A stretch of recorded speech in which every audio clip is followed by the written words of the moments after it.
বস্তির কথা উঠলেই চোখের সামনে ভেসে ওঠে ঢাকার কামরাঙ্গীর চর, মুম্বাইয়ের ধারাবি, করাচির লিয়াকতাবাদ কিংবা ম্যানিলার টন্ড। ধুলোভরা গলি, কাঁচা রাস্তা, চীনের চাল, সবই যেন চেনা ছবি। এই দৃশ্য দেখে ভাবছেন এ নিশ্চয়ই কোনো অনুন্নত দেশের ছবি, তাই তো? কিন্তু যদি বলি এই দৃশ্য অন্য কোথাও নয় বরং বিশ্বের সবচেয়ে ক্ষমতাধর রাষ্ট্র ডোনাল্ড ট্রাম্পের আমেরিকায়, যেখানে ট্রাম্প বিলিয়ন ডলারের অর্থনীতি, মহাকাশ যান আর আকাশচুম্বী দেয়াল নিয়ে কথা বলেন, অথচ তার দেশের বহু মানুষ রাস্তায় ঘুমায়, তাঁবুর নিচে রাত কাটায় কিংবা বস্তির মতো অবহেলিত এলাকায় জীবন চালায়। আমেরিকায় এমন সব বস্তি সদৃশ এলাকার মধ্যে সবচেয়ে পরিচিত নাম কলোনিয়া।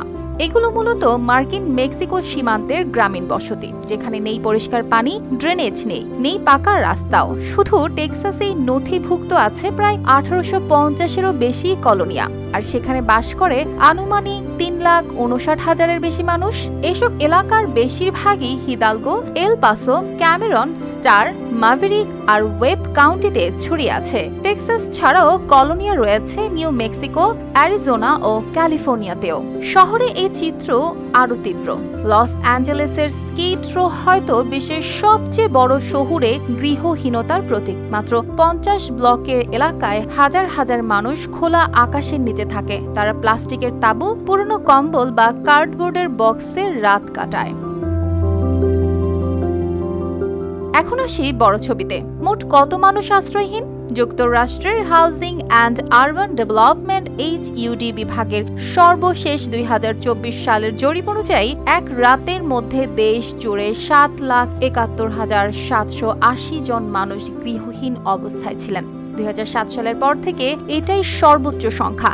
এর মধ্যে প্রায় 64% ছিলেন কোনো আশ্রয় কেন্দ্রে আর 36% রাস্তায়, পার্কে, গাড়িতে বা খোলা জায়গায়। আরো ভয়ঙ্কর তথ্য হলো 1 বছরের ব্যবধানে গৃহহীন মানুষের সংখ্যা বেড়েছে প্রায় 18%। সবচেয়ে দুঃখজনক হলো এই তালিকায় আছে প্রায় 1,50,000 শিশু।